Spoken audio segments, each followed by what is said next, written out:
Hello दोस्तों, तो आज मैं आप सभी को कराने वाला हूँ फिजिक्स के मॉडल सेट 3 का सॉल्यूशन जो बिहार बोर्ड ने लॉन्च करा है। तो चलिए देखते हैं। जैसा कि आप लोग देख पा रहे हो, मॉडल सेट 3 है ये, और इसका मैं आज सॉल्यूशन कराने वाला हूँ। तो चलिए क्वेश्चन देखता हूँ। पहला क्वेश्चन क्या है कि पहला क्वेश्चन है, किसी आवेशित खोखले गोलाकार चालक के भीतर विद्युतीय तीव्रता का मान होता है। तो क्या होता है, किसी भी है ना, किसी भी आवेशित खोखले गोले के अंदर जो इलेक्ट्रिक फील्ड की वैल्यू होती है ना, वो हमेशा जीरो होती है। क्या होती है? हमेशा जीरो होती है, क्योंकि उसके अंदर अगर खोखला गोला है तो उसके अंदर कहीं भी चार्ज ही नहीं रह पाएगा। चार्ज हमेशा क्या होता है, अगर कोई कंडक्टिंग स्फीयर होता है तो उसके सरफेस पे रिसाइड करता है। जब चार्ज सरफेस पे रहता है तो उसके अंदर चार्ज रहता नहीं, तो चार्ज अगर नहीं है तो वहाँ पर इलेक्ट्रिक फील्ड क्या होगा? जीरो होता है। तो किसी आवेशित खोखले गोले के अंदर क्या होता है? इलेक्ट्रिक फील्ड क्या होता है? जीरो होता है। याद रखना है, ये एग्जाम के लिए बहुत ज़्यादा इंपॉर्टेंट पूछा जाता है एग्जाम में बार बार। फिर क्या है, 3 संधारित्र जिनमें प्रत्येक की धारिता सी है, श्रेणी क्रम में जोड़ा गया है। परिणामी धारिता का मान क्या होगा? श्रेणी क्रम में जब जोड़ा जाता है, 3 संधारित्र है और तीनों को जब श्रेणी क्रम में जोड़ा गया तो श्रेणी क्रम में जोड़ने पर क्या होता है, जैसे ये एक संधारित्र, ये भी संधारित्र, ये भी संधारित्र है।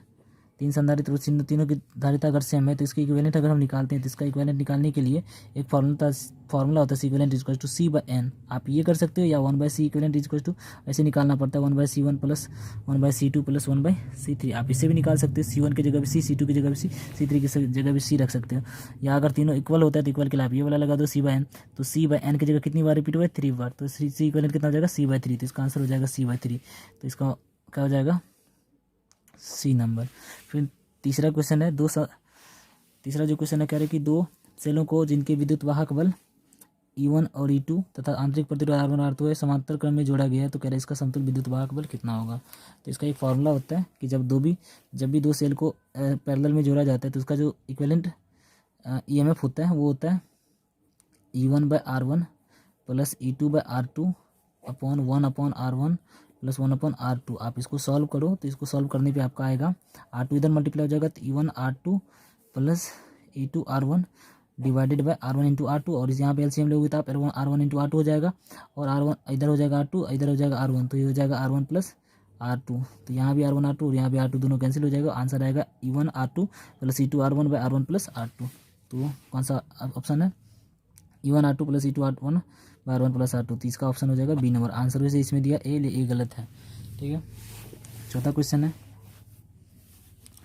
है कि एक लोहे चुंबकीय पदार्थ की चुंबकशीलता है ना, लोहे चुंबकीय पदार्थ जो फेरोमैग्नेटिक मटेरियल होता है ना, उसका जो म्यू होता है ना, वो मच ग्रेटर देन 1 होता है। तो इसका आंसर क्या हो जाएगा? ए। ध्रुव प्रबलता का सही मात्रक क्या होता है? ध्रुव प्रबलता का जो सही मात्रक होता है वो होता है एम्पियर मीटर। क्या होता है? Ampere metre. विद्युत हीटर में जिस तत्व का व्यवहार किया जाता है उसे कहते हैं, जो इलेक्ट्रिक हीटर है ना उसमें नाइक्रोम का यूज किया, निक्रोम नहीं होता है, नाइक्रोम होता है। नाइक्रोम का वायर यूज किया जाता है, नाइक्रोम तत्व यूज किया जाता है। अब शोषित विद्युत ऊर्जा किसके समानुपाती होता है? तो आप लोगों ने पढ़ा होगा एक फॉर्मूला ऊर्जा का, E इज इक्वल टू क्या होता है? Half CV²। तो यहाँ से दिख रहा है कि जो एनर्जी है ना वो डायरेक्टली प्रोपोर्शनल है पोटेंशियल डिफरेंस के स्क्वायर के, मतलब विभवांतर के वर्ग के समानुपाती होता है। तो इसका आंसर क्या हो जाएगा? C number. ठीक है। व्हीटस्टोन ब्रिज से मापा जाता है ना, व्हीटस्टोन ब्रिज से है ना, लोअर हाई रेजिस्टेंस दोनों मेजर किया जाता है। ठीक है। एक विद्युत धारा का समीकरण I = 0.6 sine 100 pi into T है। ये टी से निरूपित होता है विद्युत धारा की आवृत्ति होगी। तो आप इसका निकालोगे तो विद्युत धारा की आवृत्ति 50। आंसर आएगा बी होगा इसका आंसर। पहले मैं सॉल्व करके दे रहा हूँ। क्वेश्चन है ये आई है, कह रहा I = दिया हुआ है, I = दिया हुआ है 0.6 sine 100 pi T, 100 pi T. जैसा कि आप लोग जानते हो कि इसका जो ऑल्टरनेटिंग करंट का इक्वेशन होता है वो क्या होता है? I = I0 sine omega T. यहाँ पर फ्रीक्वेंसी निकालना, तो ओमेगा की जगह यहाँ पर क्या दिया हुआ है? 100 पाई। कंपेयर करके देखते हैं तो ओमेगा = क्या दिया हुआ है? 100 पाई। और ओमेगा जो एंगुलर फ्रीक्वेंसी होती है, ओमेगा का फॉर्मूला क्या होता है?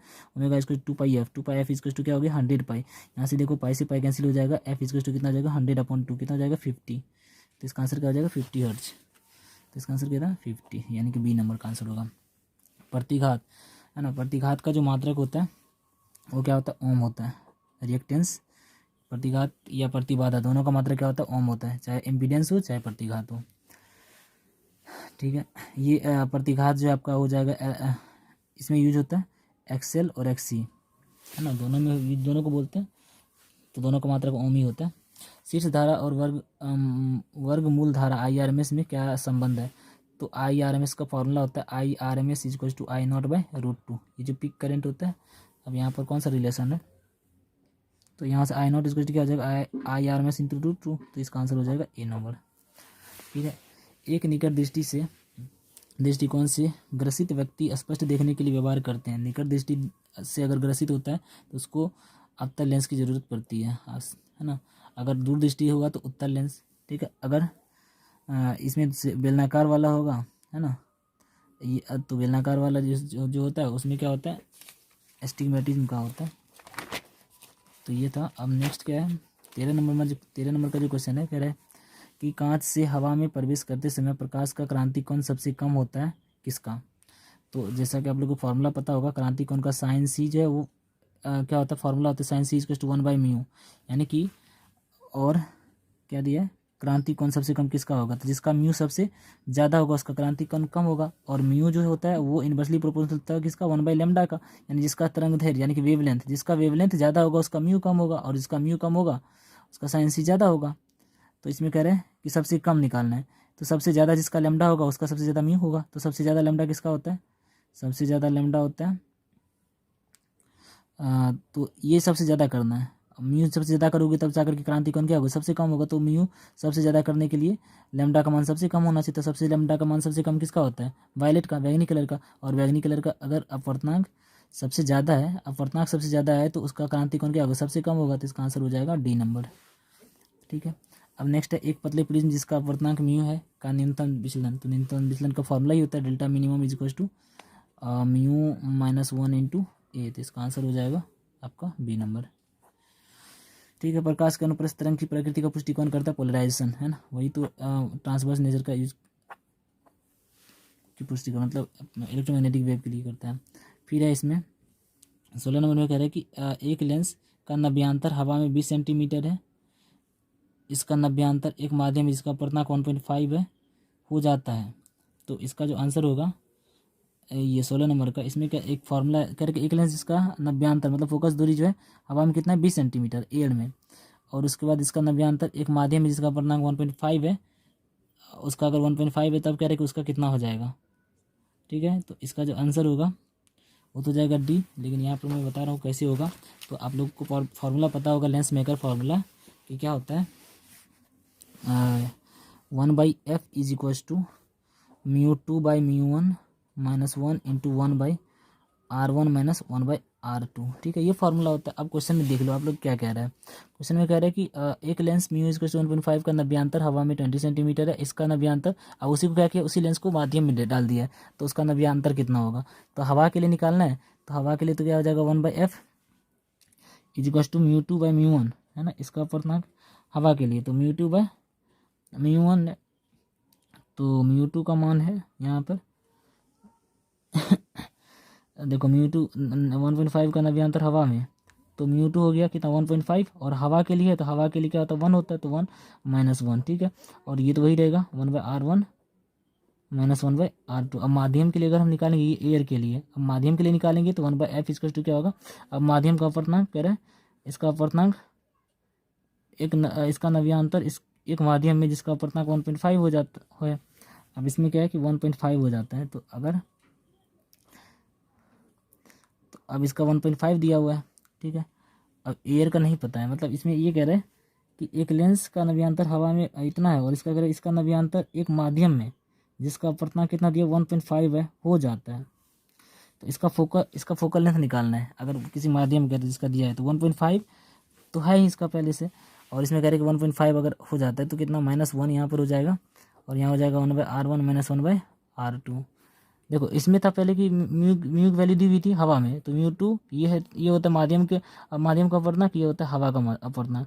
तो μ2 ये डेंसर मीडियम, ये रेयर मीडियम होता है। तो यहाँ पर 1.5/1 -1 हो गया। ठीक है। और यहाँ पे कितना हो जाएगा, कह रहे कि जब इसका नव्यांतर एक माध्यम में जिसका अपवर्तनांक कितना है 1.5, तो ये 1.5 अपवर्तनांक है एक माध्यम में, डिवाइडेड बाई 1.5 जो पहले से था, -1 इंटू 1/r। अब दोनों को डिवाइड कर देना है, क्योंकि हमें ये निकालना है, मान लो एफ डैश निकालना है। तो इसके लिए हम क्या करेंगे, अब दोनों को जब डिवाइड करेंगे तो ये और ये तो कैंसिल हो जाएगा।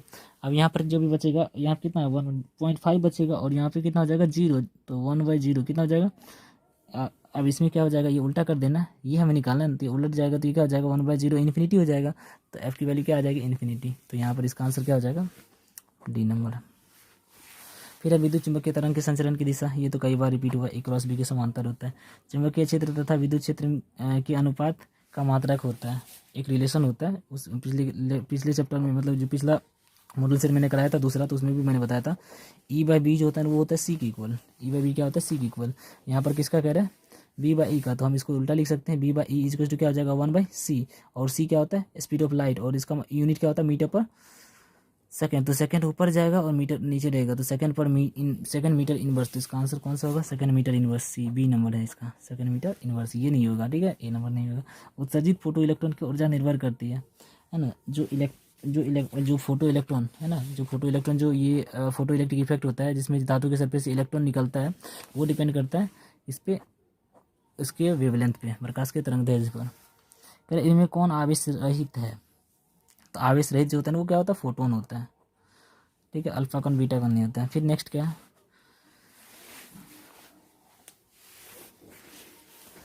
अब नेक्स्ट क्वेश्चन है कि हाइड्रोजन स्पेक्ट्रम की कौन सी श्रेणी अवरक्त भाग में नहीं पड़ता है।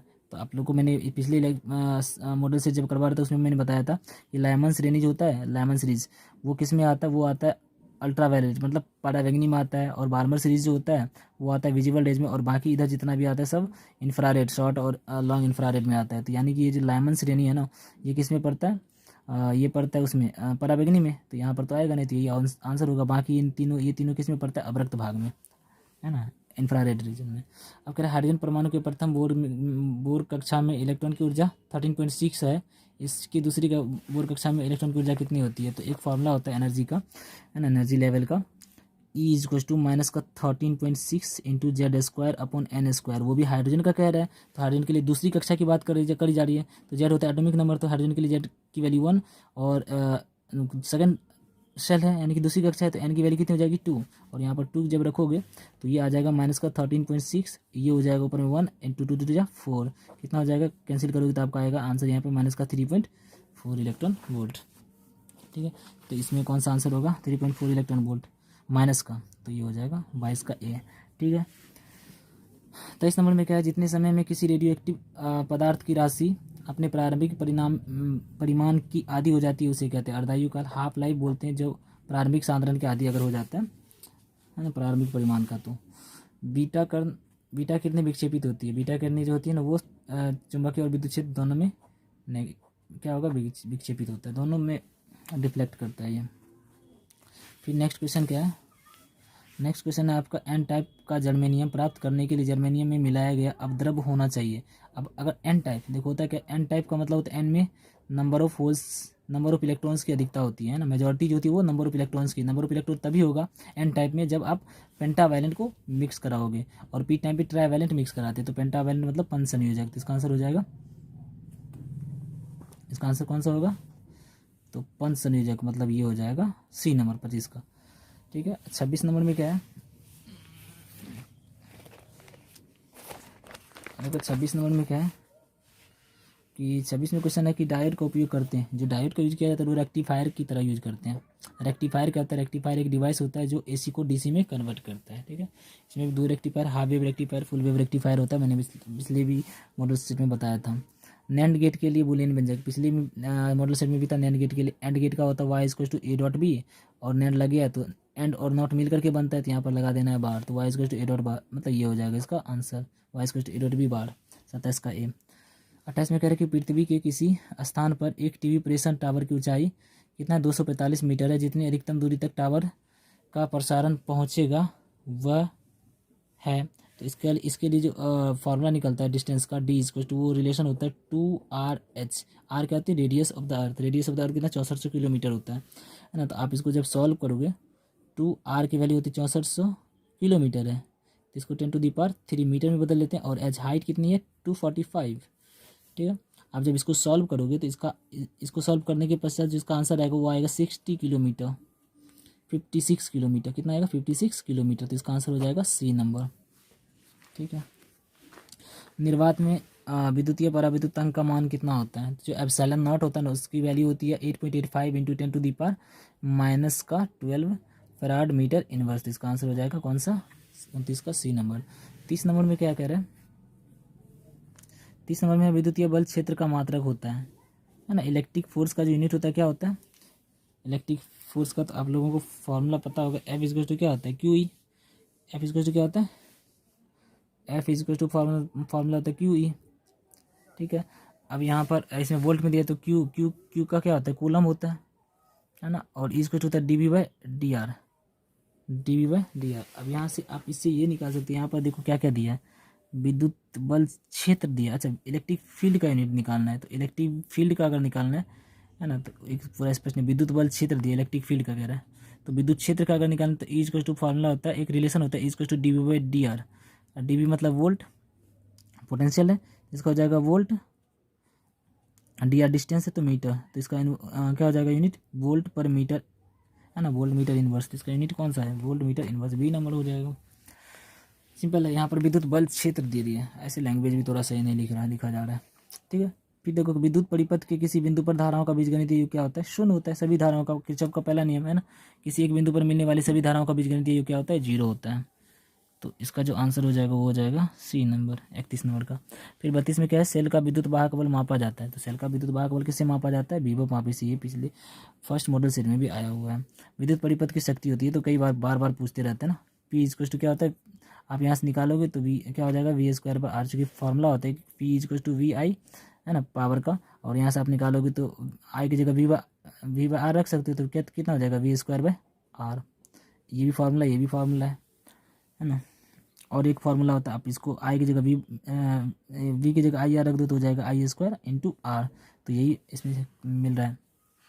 35 नंबर में क्या है कि गतिशील आवेश उत्पन्न करता है ना, जो मूविंग चार्ज होता है ना, वो electric field as well as magnetic field दोनों उत्पन्न करता है। अगर वही जो रेस्ट में चार्ज होता है, जो रुका हुआ चार्ज होता है, वो सिर्फ इलेक्ट्रिक फील्ड जनरेट करता है, जबकि अगर कोई मूविंग चार्ज होता है तो वो magnetic field as well as electric field दोनों जनरेट करता है एक साथ। ये हो जाएगा इसका आंसर सी नंबर। अब क्या है? एक आदर्श एमीटर का जो प्रतिरोध होता है ना, वो क्या होता है? अनंत होता, मतलब आदर्श एमीटर है। एमीटर का जो होता है वो शून्य होता है। एमीटर का जो प्रतिरोध शंट लगाया जाता है उसके पैरेलल में, और उसका जो प्रतिरोध होता है बहुत कम होता है, नेग्लेजेबल, तो बहुत कम होता है। तो इसको हम अगर आदर्श लिया जाएगा तो उसके लिए क्या हो जाएगा? उसका शून्य हो जाएगा प्रतिरोध। और एक आदर्श वोल्ट मीटर की बात जब करी जाती है तो वहाँ पे कितना होता है? अनंत होता है, क्योंकि उसकी श्रेणी क्रम में एक है ना हैवी रेजिस्टेंस लगाया जाता है। निम्नलिखित में से किसकी चुंबकशीलता अधिक होती है? तो अगर चुंबकशीलता की बात करी जाए तो वो तो लो चुंबक पदार्थ की है ना, जो भी फेरोमैग्नेटिक मटेरियल उसकी चुंबकशीलता अधिक होगी। दो समान चुंबक जिनमें प्रत्येक का चुंबकीय आघूर्ण m है, परस्पर लंबवत रखे जाते हैं, वह एक क्रॉस का चिन्ह बनाते हैं। कह रहे हैं निकाय का परिणामी चुंबकीय आघूर्ण क्या होगा? अरे ये तो इसमें क्या कह रहे हैं? चुंबकीय आघूर्ण का इसमें कह रहे हैं, एक सी देखो, इसमें आपको मैं बता रहा हूँ क्या कह रहा है। कह रहा है कि एक ये चुंबक है, कह रहा है कि देखो यहाँ पे देखिए दो समान चुंबक है ना, दो समान चुंबक जिनमें प्रत्येक की चुंबकीय आघूर्ण कितनी है? m है, परस्पर लंबवत रखे जाते हैं है ना। ये देखो ये दो चुंबक है और इन दोनों को परस्पर लंबवत रखा गया है। ठीक है, अब इसमें कह रहा है कि वह एक ये क्रॉस बना रहा है, क्रॉस का चिन्ह बनाता है। कह रहे निकाय का परिणामी चुंबकीय आघूर्ण क्या होगा? चुंबकीय आघूर्ण निकालना। अगर हम इसको मान लेते हैं साउथ, ये हो गया नॉर्थ, ये हो गया साउथ और ये हो गया नॉर्थ, तो मैग्नेटिक मूवमेंट का जो डायरेक्शन होता है वो कहाँ से कहाँ होता है? From south to north. मतलब मैग्नेटिक मूवमेंट इसका इधर होगा m और इसका इधर होगा m, और दोनों मैग्नेटिक मूवमेंट क्या होता है? वेक्टर क्वांटिटी, और दोनों के बीच का एंगल कितना है? 90 डिग्री। जब दो वेक्टर क्वांटिटी के बीच का एंगल 90 डिग्री होता है तो उसका जो रिजल्टेंट आप निकालते हो, तो रिजल्टेंट कैसे निकालते हो? R is to under root A square plus B square plus 2ab cos theta होता है, 2b कॉस थीटा नहीं है, कॉस 90 डिग्री, तो ये हो जाता है कॉस 90 क्या होता है? 0 हो जाता है, अंदर क्या बचता है? Under root A square plus B square. वैसे यहाँ पर ए और बी की जगह क्या है? मैग्नेटिक मूवमेंट है, तो यहाँ पर हम ले लेंगे m का स्क्वायर प्लस m का स्क्वायर। रिजल्टेंट निकाल रहे हैं तो कितना हो जाएगा? m square root two into M है ना, नेट मैग्नेटिक मोमेंट। जो नेट मैग्नेटिक मोमेंट होगा, नेट मैग्नेटिक मोमेंट कितना होगा? Root two into M. तो इसका आंसर कौन सा होगा? Root two into M, C number.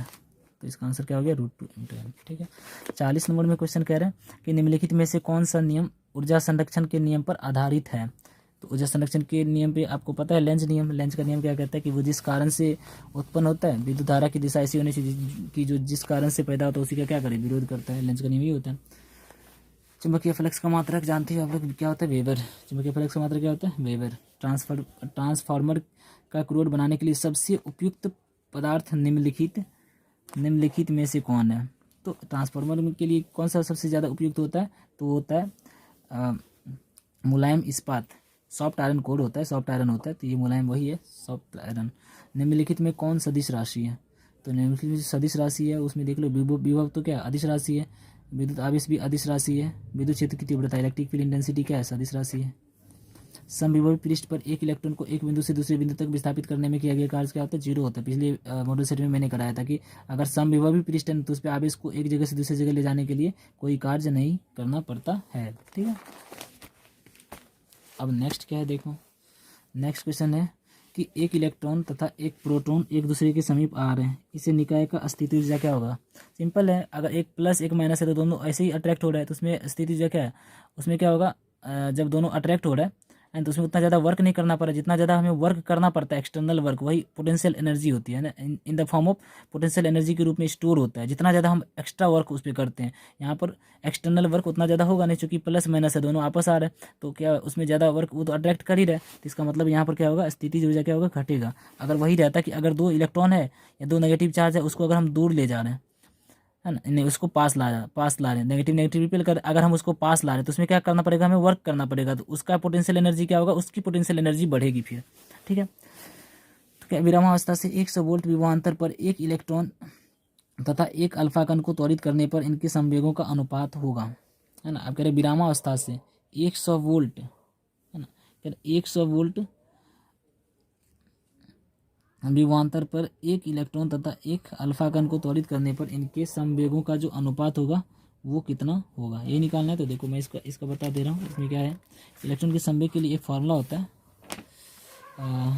यहाँ पे बताना, इलेक्ट्रॉन के संवेग के लिए जो एक फार्मूला होता है ना, संवेग के लिए एक फार्मूला होता है, आप सभी ने पढ़ रखा होगा, काइनेटिक एनर्जी का, के इक्वल टू क्या होता है, हाफ mv² होता है ना। अब यहाँ पर अगर आप दोनों तरफ स्क्वायर कर दो, m से मल्टीप्लाई कर दो, तो क्या हो जाएगा, half m²v² divided by m, ये हो जाएगा p²/2m इज इक्वल टू के, इधर ले आओ तो p इक्वल टू क्या हो जाएगा, √2m के। ठीक है, और इसमें पोटेंशियल दिया है, अगर पोटेंशियल दिया तो एक और होता है कि work done, w equal to क्या होता है, फॉर्मूला q/v। ठीक है, और यही वर्क डन, वर्क जो होता है ये पोटेंशियल एनर्जी के रूप में स्टोर होता है, मतलब काइनेटिक एनर्जी के रूप में के टर्म में होता है। अगर एक्सीलरेटर होता है, एक्सीलरेटेड पार्टिकल है, तो वही वर्क काइनेटिक एनर्जी के रूप में होता है। तो यहाँ पर काइनेटिक एनर्जी के इक्वल टू क्या आ जाएगा, q/v। तो अब यहाँ पर क्या है, के की जगह हम q v रख सकते हैं, तो p इक्वल टू फॉर्मूला क्या हो जाएगा, 2m × q/v बस। अब इसके बाद क्वेश्चन क्या कह रहा है, कह रहा कि विरामावस्था से 100 वोल्ट विभवांतर पर एक इलेक्ट्रॉन तथा एक अल्फा कण त्वरित करने पर इनके संवेगों का अनुपात। तो पहले क्या इलेक्ट्रॉन, तो हम पहले निकालते इलेक्ट्रॉन, पहले निकाल लेते हैं इलेक्ट्रॉन पी ई, इलेक्ट्रॉन का संवेग तो क्या आ जाएगा 2। अब फिर उसके बाद क्या है, अच्छा मास तो नहीं लिया है, तो यहाँ पर हम लिख देते हैं मास ऑफ इलेक्ट्रॉन, चार्ज कितना होता है ई के इक्वल, तो यहाँ पर ई लिख देते हैं वी मतलब वोल्ट, वोल्टेज कितना है 100 वोल्ट। ठीक है, अब डिवाइडेड बाय, फिर क्या निकालना है किसका, अल्फा पार्टिकल का, तो P alpha is equal to, फिर इसका क्या हो जाएगा 2 mass of alpha into charge कितना होता है, इस पर चार्ज होता है 2 प्रोटॉन के इक्वल, है ना 2e, और इनटू कितना हो जाएगा 100, यहाँ से आप काट के देखो कितना आ रहा है, तो ये हो जाएगा 2 से 2 कैंसिल हो जाएगा, ई से ई कैंसिल हो रहा है। ठीक है, ई से ई कैंसिल हो जा रहा है, 100 से 100 कैंसिल हो जा रहा है, 2 बच रहा है, तो me/2 m अल्फा, है ना। तो इसका आंसर क्या हो जाएगा, √me/2 × m अल्फ़ा। तो इसका आंसर हो जाएगा कौन सा, इसमें me/√2m अल्फ़ा है ये, तो इसका आंसर हो गया डी नंबर। ठीक है, अब नेक्स्ट क्वेश्चन क्या है, r दूरी पर स्थित दो बिंदु आवेश +q और +q के बीच बल F है, यदि एक आवेश स्थिर हो तथा दूसरे आवेश उसके चारों ओर r त्रिज्या के वृत्त पर चक्कर लगाए तो एक चक्कर में किया गया कार्य। सिंपल है, कह रहा है कि क्वेश्चन कह रहा है देखो कि r त्रिज्या पर स्थित दो आवेश बिंदु आवेश हैं, एक +q ये है, r त्रिज्या पर ये एक +q आवेश ये है, के बीच लगने वाला बल F है। ठीक है, इस पर बल लग रहा है F। अब कह रहा है यदि एक आवेश स्थिर हो तथा दूसरे आवेश को चारों ओर इसी को वृत्ताकार पथ पे घुमाना है ना, तो अगर ये अब घूमेगा तो मान लो ये घूम रहा है, इसे चक्कर लगा रहा है, तो जब घूम रहा है तो यहाँ पे चार्ज आ गया, तो अब देखो विस्थापन किधर हो रहा है, ये इधर हो रहा है, और बल किधर लग रहा है, इधर लग रहा है, तो दोनों के बीच का एंगल कितना हो गया 90 डिग्री। कहीं भी देख लो आप, विस्थापन इधर होगा और अगर यहाँ पे चार्ज रखेंगे तो बल इधर लगेगा और विस्थापन इधर होगा, तो दोनों के बीच का एंगल कितना होगा 90 डिग्री। जब 90 डिग्री होगा तो वर्क का फॉर्मूला क्या होता है, W = force F dot S होता है, F डॉट एस है ना, force dot displacement F dot S. F dot S का मतलब क्या हो गया, F S cos theta, F S cos theta, तो एफ एस विस्थापन है ना, एंगल कितना, थीटा की वैल्यू 90 डिग्री, कॉस 90 का मान क्या होता है 0, तो वर्क कितना हो जाएगा 0। ठीक है, तो यहाँ पर आंसर कितना हो जाएगा इसका 0। ठीक है, तो ये था इसका आंसर। ठीक है, फिर उसके बाद क्वेश्चन क्या है, नेक्स्ट क्वेश्चन है एम द्रव्यमान तथा ई आवेश के एक इलेक्ट्रॉन विभवावस्था से भी विभवांतर पर त्वरित होता है, इलेक्ट्रॉन का अंतिम वेग होगा। तो यहाँ पर वेग निकालना है इलेक्ट्रॉन का, तो इलेक्ट्रॉन का वेग निकालने के लिए एक फार्मूला, अभी देखो फार्मूला क्या था काइनेटिक एनर्जी का, K = ½ mv²। यहाँ से ये वेग है, यहाँ से भी आप निकाल सकते हो, तो यहाँ से अगर निकालना है तो क्या हो जाएगा, v निकालने के लिए 2k/m अंडर रूट हो जाएगा ना, तो v = क्या हो जाएगा √2k/m। अच्छा, इसमें दिया क्या दिया है, द्रव्यमान m है और इलेक्ट्रॉन ई आवेश का एक इलेक्ट्रॉन विरामावस्था से भी विभवांतर पर त्वरित हो रहा है, तब क्या इलेक्ट्रॉन का अंतिम वेग निकालना है। तो यहाँ पर अब के फार्मूला आपको पता है, K = क्या होता है, काइनेटिक एनर्जी का भी फार्मूला बताए थे, काइनेटिक एनर्जी K = क्या होता है E × V या Q V, Q × V work equal होता है वर्क Q × V, तो यहाँ पर हम रख सकते हैं, तो V = क्या हो जाएगा √2eV/m। ठीक है, ये हो गया इसका आंसर। ये V क्या है, वेलोसिटी है, और ये जो V है ये क्या पोटेंशियल डिफरेंस है, तो क्या √2eV/m, इसका आंसर हो जाएगा ए नंबर। तो 49 का कितना हो गया, ए नंबर। ठीक है, अब उसके बाद 50 नंबर में कह रहा है, 50 नंबर में है एक विद्युत द्विध्रुव के कारण किसी बिंदु r थीटा पर विभव का मान जो होता है KP cos θ/r² होता है ना, किसी एक जनरल पॉइंट पे निकालना हो तो विभव KP cos θ, K की जगह 1/4πε0 भी लिख सकते हैं, 1/4πε0 P cos θ/r², तो इसका आंसर हो जाएगा बी नंबर। ठीक है, अब नेक्स्ट क्वेश्चन जो है, नेक्स्ट क्वेश्चन कह रहा है, नेक्स्ट देखो क्या है कि हाँ, एक प्रोटॉन तथा एक अल्फा कण का समान विभवांतर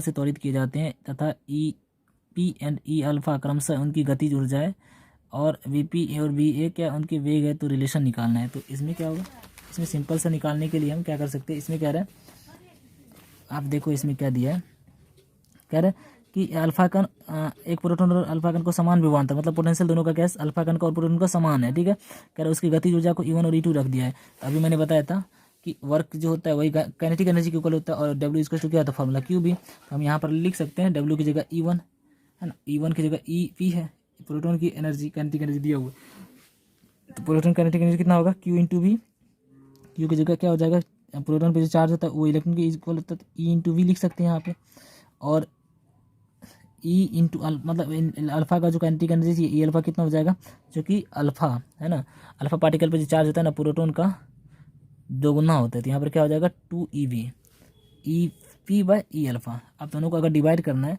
तो ये ऐसे हम लिख सकते हैं, इसकी जगह क्या लिख सकते हैं EP, तो E अल्फा = क्या हो जाएगा 2 × EP।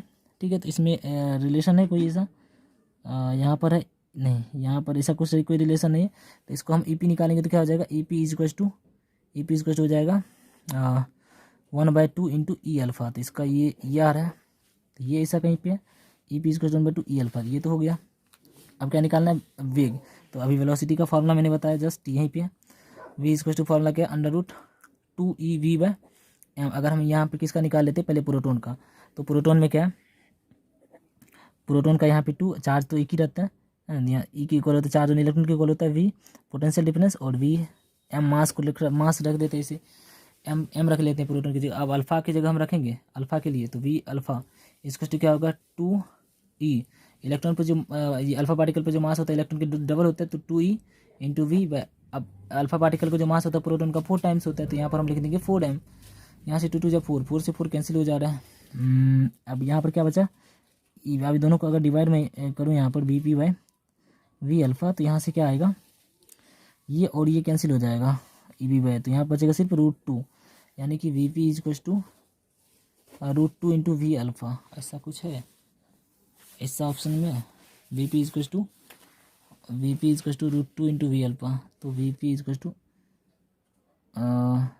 A P equal to, एक तो ये है बी पी इक्वल टू, यहाँ पर आंसर में हो जाएगा √2, तब हो जाएगा, तब जाकर के ये सही होगा, तब जाकर के ये आंसर सही होगा बी नंबर का। अभी ये ऑप्शन भी तब अगर यहाँ पर नहीं √2 दिया हुआ है तो इसका मतलब ऑप्शन पूरा का पूरा क्या है, सही नहीं है। यहाँ पर दिया लेकिन यहाँ पर ये नहीं दिया, या तो यहाँ पर 1/2 लगा दो तो ऑप्शन इनकम्प्लीट था, तो इसका आंसर हो जाएगा ये, है ना ये। अब नेक्स्ट क्वेश्चन क्या है कि किसी सूक्ष्म विद्युत द्विध्रुव के मध्य बिंदु से बहुत दूर r दूरी पर विद्युत विभव समानुपाती होता है।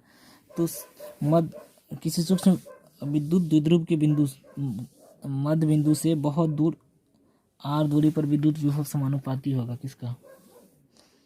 तो अभी अगर कोई पोटेंशियल डिफरेंस होता है ना, उसके वजह से इस सूक्ष्म विद्युत द्विध्रुव के मध्य बिंदु से बहुत दूर, यहाँ से अगर मान लो उसकी ये नहीं करेगा अब कहाँ निकालना है, तो उसके समानुपाती होता है किसके होता है, r² के समानुपाती होता है। अभी यहाँ पे लिखा है किसके समानुपाती होता है, 1/r² के। तो क्या हो जाएगा इसका आंसर, सी नंबर, विभव के लिए 1/r²। तो उनका सी हो गया। 53 नंबर में क्या है, 53 नंबर में देखो यहाँ पर क्या है,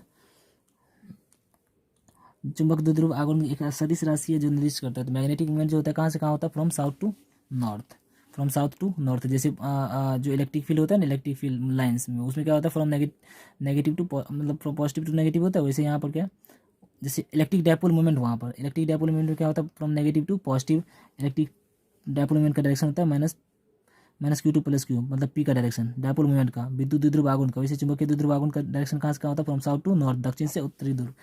अब 1 स्टेट कूलम किसके बराबर होता है, तो एक फार्मूला होता है 1 स्टेट कूलम जो होता है ना, 1 ESU स्टेट कूलम जो होता है ना, 1 स्टेट कूलम, तो 1 कूलम इसको होता है 3 × 10⁹ स्टेट कूलम। तो 1 कूलम निकालना है और 1 स्टेट कूलम निकालना है, तो 1 स्टेट कूलम की इसको इधर आ जाएगा, तो 1/3 × 10⁹ कूलम इसको इधर स्टेट हो जाएगा, स्टेट कूलम। तो ये 10⁹ ऊपर जाएगा तो क्या हो जाएगा, तो 1 स्टेट कूलम इसको हो जाएगा 1/3 × 10⁻⁹ कूलम। तो इसका आंसर हो जाएगा कौन सा, 1 इंटू, इसमें कौन सा ऑप्शन है, तो 1/3 × 10⁻⁹ इसका मतलब ये आंसर हो जाएगा डी नंबर, ठीक है।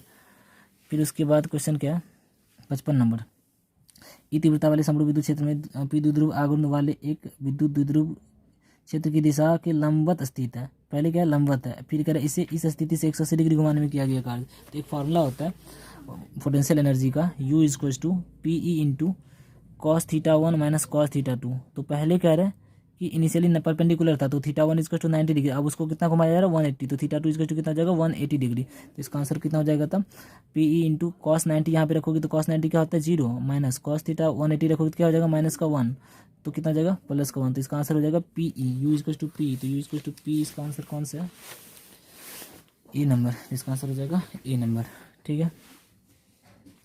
अब नेक्स्ट क्वेश्चन क्या है इसमें, नेक्स्ट क्वेश्चन है 56 नंबर में, साबुन के एक बुलबुले को एक ऋणात्मक आवेश दिया जाता है, ऋणात्मक आवेश दिया जाता है, तो इसकी त्रिज्या क्या होती है, बढ़ती है। जब उसको चार्ज दिया जाता है ना, तो वहाँ पे क्या होता है, ये बढ़ता है, इसकी त्रिज्या क्या होती है, बढ़ती है। अब कह रहे हैं कि परमाणु क्रमांक 50 वाले एक नाभिक की त्रिज्या 9 × 10⁻⁴ इतना है, तो कह रहे हैं इसके पृष्ठ पर विद्युत विभव होगा। तो विभव का फॉर्मूला क्या होता है, V = क्या होता है, KQ/R, ठीक है। अब यहाँ पर चार्ज की जगह कितना है, Q की जगह है, चूंकि नाभिक से है तो ये यहाँ पर क्या होता है, इसका जो चार्ज होता है ZE के इक्वल होता है, ZE क्या, प्रोटॉन संख्या, E क्या है, E है वही चार्ज ऑन प्रोटॉन, तो यहाँ पर हो जाएगा K की जगह वही 9 × 10⁹ Q की जगह वही रखेंगे Z का मतलब परमाणु संख्या 50 है, और चार्ज ऑन इलेक्ट्रॉन कितना होता है 1.6 × 10⁻⁻19 डिवाइडेड बाई R मतलब रेडियस कितना दिया, 9 × 10⁻⁻15 9 × 10⁻⁻15। तो यहाँ से अब इसको कैंसिल करो, 9 से 9 कैंसिल हो जाएगा, 16 को 50 कर दो, 16 5 जा 80, तो 80 हो जाएगा, इंटू 10⁻⁻ कितना, ऊपर में -10, ये ऊपर जाएगा, तो +15, तो कितना जाएगा 10⁵, ये इधर आ जाएगा, तो 8 × 10 कितना हो जाएगा 6, 8 इंटू कितना हो जाएगा 8 × 10⁻6, ये एक जीरो इधर आ जाएगा, तो वोल्ट, तो 8 × 10⁻6 वोल्ट इसका आंसर है, तो इसका आंसर हो जाएगा बी नंबर। एक प्रोटॉन को 1 वोल्ट विभवांतर से त्वरित किया जाता है, तो इसके द्वारा ग्रहण की गई ऊर्जा कितनी होगी, एक प्रोटॉन को 1 वोल्ट विभवांतर से, है ना, क्या किया जा रहा है, त्वरित किया जाता है तो इसकी एनर्जी कितनी होगी, 1 वोल्ट चाहिए तो फॉर्मूला क्या होता है एनर्जी का, W equal to Q into V. अब क्यू की जगह 1 वोल्ट दिया, वी एक ई प्रोटोन है तो यहाँ पे ई होगा, प्रोटोन पे भी चार्ज ई की इक्वल होता है, तो यहाँ पे इसका आंसर हो जाएगा बी नंबर 58 का। फिर उसके बाद क्या कि आर त्रिज्या के एक गोलाकार चालक को क्यू आवेश दिया गया, क्यू आवेश वाले कण को इसके केंद्र से पृष्ठ तक ले जाने के लिए किया गया कार्य होगा। आर त्रिज्या के एक गोलाकार चालक को कह रहे क्यू आवेश दिया गया है, फिर उसके बाद क्यू आवेश वाले कण को इसके केंद्र से पृष्ठ तक ले जाने में किया गया कार्य होगा। तो होता क्या है कि उसके अंदर है ना, जो यहाँ पे ये होता है, ये पूरा का पूरा समविभवी सतह होता है, और समविभवी सतह पे है ना यहाँ से यहाँ तक ले जाने में किया गया कार्य क्या होता है, जीरो होता है, क्योंकि हर जगह पोटेंशियल क्या होता है, इक्वल होता है, समान होता है, कांस्टेंट होता है। अगर पोटेंशियल कांस्टेंट तो यहाँ से समविभवी सतह होगा, और समविभवी सतह पे हम चार्ज को एक जगह से दूसरी जगह ले जाने में कोई भी कार्य हमें नहीं करना पड़ता है, तो इसका आंसर क्या हो जाएगा, डायरेक्ट जीरो हो जाएगा। 2 कूलम आवेश को एक बिंदु से दूसरे बिंदु तक ले जाने के लिए 20 जूल का कार्य करना पड़ता है, तो करें इन बिंदुओं के बीच विभवांतर कितना होगा। तो फार्मूला होता है W इक्वल टू क्या होता है, V इक्वल होता है work done per unit charge, है ना, V इक्वल होता है work done, V equal W by Q, है ना। अब V equal W by Q होता है, तो इसमें आंसर क्वेश्चन में क्या निकालना है, अब क्वेश्चन में है कि 2 कूलम आवेश क्यू दिया है, 20 जूल कार्य करना पड़ता है, तो विभवांतर निकालना है, तो 20 जूल कार्य करना पड़ रहा है 2 कूलम पे, तो कितना हो जाएगा 10 वोल्ट, तो इसका आंसर हो जाएगा सी नंबर। नेक्स्ट क्वेश्चन कह रहे हैं 2 प्लेटों के बीच की विभवांतर 10⁵ वोल्ट और उनके बीच की दूरी 4 × 10⁻³ मीटर है, इनके बीच स्थित एक इलेक्ट्रॉन पर बल लगेगा, बल निकालना है, जबकि क्या क्या दिया है विभवांतर विभवांतर दे दिया है, और उनके बीच की दूरी भी दे दी है। अब निकालना क्या, इसके बीच स्थित एक इलेक्ट्रॉन पर कितना बल लगेगा वो हमें निकालना है। तो इसके लिए क्या करना है, एक फार्मूला लगता है F इक्वल टू क्या होता है QE, फार्मूला क्या होता है F इक्वल टू QE, तो यहाँ पर हम बता रहे हैं एक फार्मूला होता है F इक्वल टू, यहाँ पे हम जो लिखा उसको हम देख लेते हैं। तो F इक्वल टू फार्मूला क्या होता है Q इंटू E, और Q की जगह क्या है E है, E इलेक्ट्रॉन है तो E रख देंगे, E की जगह क्या होता है एक फार्मूला dV/dr, ठीक है। E इक्वल टू क्या होता है, इलेक्ट्रॉन पे चार्ज होता है 1.6 × 10⁻⁻19 dV दिया हुआ देखो कितना 10⁵ dr कितना है, डिस्टेंस है 4 × 10⁻⁻3। अब इसको सॉल्व करना है, एक पॉइंट है यहाँ पर, इस पॉइंट को हटा देते 10 आ जाएगा, तो कितना हो जाएगा 4 4 जा 16, तो इसका हो गया 4 × 10⁻⁻ कितना -19 में से 5 गया -14, और ये हो जाएगा -2 पर जाएगा तो +2, तो कितना हो जाएगा 10⁻⁻12, तो 4 × 10⁻⁻12 मीटर, तो इसका आंसर हो जाएगा डी नंबर, ठीक है।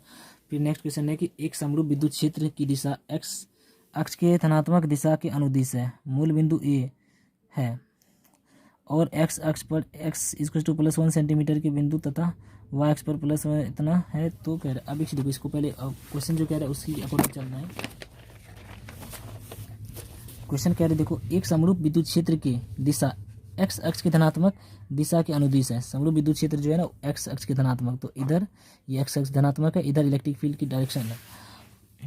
कह रहा मूल बिंदु A, ये मान लो कि ये यूनिफॉर्म इलेक्ट्रिक फील्ड है समरूप विद्युत क्षेत्र, और कह रहे हैं कि मूल बिंदु A, तो मान लो ये मूल बिंदु A है, ठीक है, मूल बिंदु A है, और x अक्ष पर x equal to +1 centimetre, plus में जा रहा है तो इधर जाएगा, x अक्ष पर कितना गया +1 सेंटीमीटर, और इसका नाम क्या दे दिया B रख दिया, ठीक है। फिर नेक्स्ट कह रहे हैं कि मूल बिंदु से y बराबर +1 सेंटीमीटर C बिंदु पर, तो यहाँ से मूल बिंदु पर इधर गया +1 सेंटीमीटर, y एक्सिस पर गया ना, हाँ तो y एक्सिस पर गया 1 सेंटीमीटर, और इसका नाम दे दिया C बिंदु। कह रहे बिंदु A B और C पर विभव संतुष्ट है, तो इसमें से रिलेशन क्या होगा, एक्चुअली देखो यहाँ से एक दिख रहा है BA का और BC का पोटेंशियल क्या है सेम है, चूँकि डिस्टेंस सेम है ना, इधर है ना इलेक्ट्रिक फील्ड में, तो ये सेम है और इधर, और क्या एक चीज़ याद रखना है कि इलेक्ट्रिक फील्ड के डायरेक्शन में चलने पर ना पोटेंशियल की वैल्यू क्या होती है ड्रॉप करती है, मतलब गिरती है।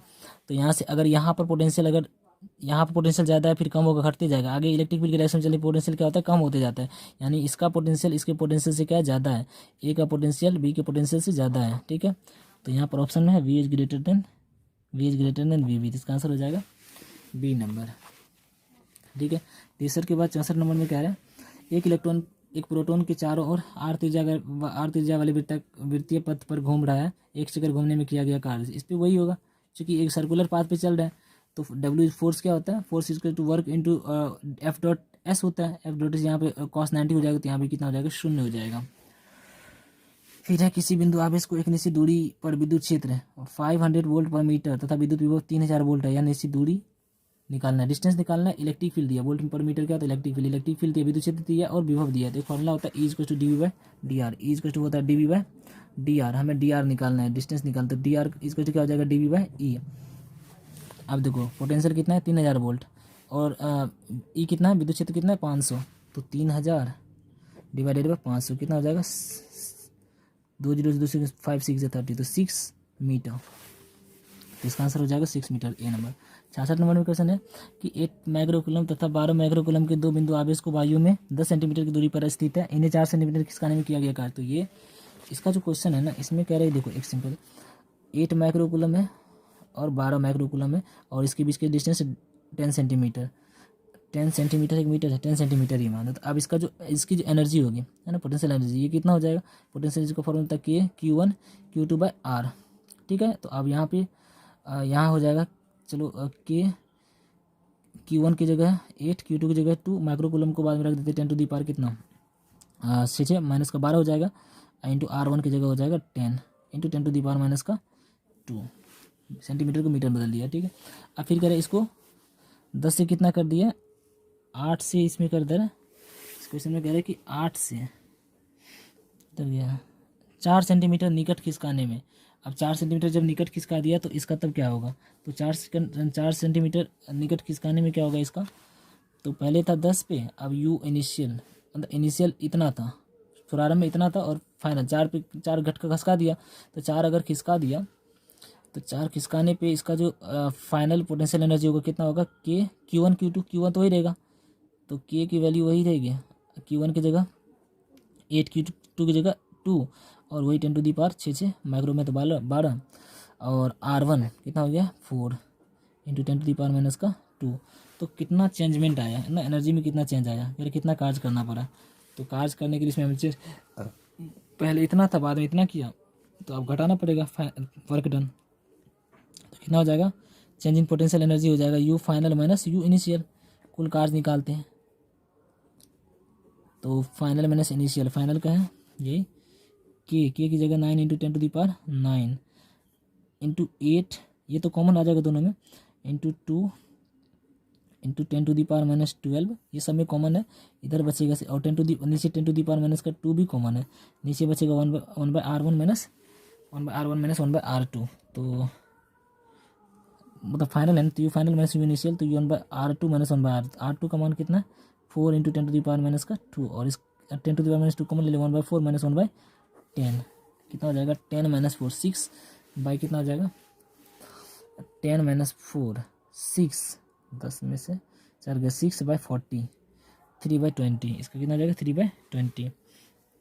अब इसको लिखना है, तो 9 इंटू 8 इंटू 2 इंटू ये कितना हो जाएगा 10 बचेगा, यहाँ बचेगा 10 टू दी पावर माइनस 1, ये ऐसे कटेगा, तो कितना हो जाएगा 10 टू दी पावर माइनस 1, इधर कितना बच रहा है 3/20। अब यहाँ से क्या होगा 3 जब 20 है तो 2 से काट दो 10 बचेगा। अब इसको मल्टीप्लाई कर देते हैं, तो कितना हो जाएगा 9 8 जा 72 इंटू 3 डिवाइडेड बाय, ये 10 भी नीचे आ जाएगा तो 100 हो जाएगा, कितना 3 2 जा 6 7 3 जा 21, इतना 100, तो आ रहा है 2.16।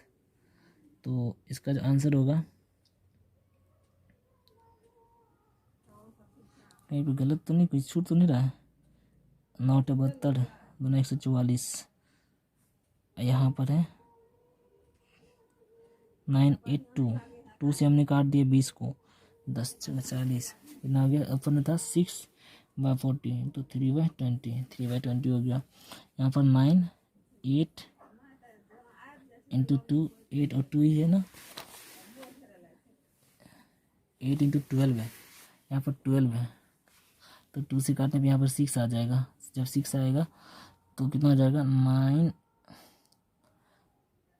8 72 और 72 3 जा हो गया इतना, इंटू 6 से और मल्टीप्लाई करना पड़ जाएगा, तो 6 6 जा 36, 6 1 जा 6 3 9 6 2 जा 12 12.96 आ रहा है इसका आंसर, इतना जूल। तो इसका 12.96 इसके ऑप्शन में नहीं, तो इसका आंसर जो होगा वो हो जाएगा 12.96 जूल। तो ऑप्शन इसका गलत है, ऑप्शन क्या है, रॉन्ग है। ठीक है, तो 66 नंबर हो गया। 66 के बाद अब 60 नंबर में क्या है, 67 में एक धनावेश को निम्न विभव के क्षेत्र से उच्च विभव के क्षेत्र की ओर ले जाया जाता है, तो आवेश की जो स्थितिज ऊर्जा है वो क्या होगा, ये कह रहा है। तो इसमें क्या होता है, जब निम्न से उच्च में लिया जाएगा तो उसके लिए ज़्यादा वर्क करना पड़ेगा, तो उसकी स्थिति ऊर्जा क्या होगी, बढ़ेगी, क्योंकि हमेशा एनर्जी जो है आवेश को क्या करता है, धनावेश कहाँ से कहाँ फ्लो करता है, from high potential to low potential. अगर हम लो से हाई ले जा रहे हैं तो उसके लिए हमें ज़्यादा वर्क करना पड़ेगा, ज़्यादा वर्क कर रहे हैं तो वही ज़्यादा पोटेंशियल एनर्जी भी उसकी होगी ना।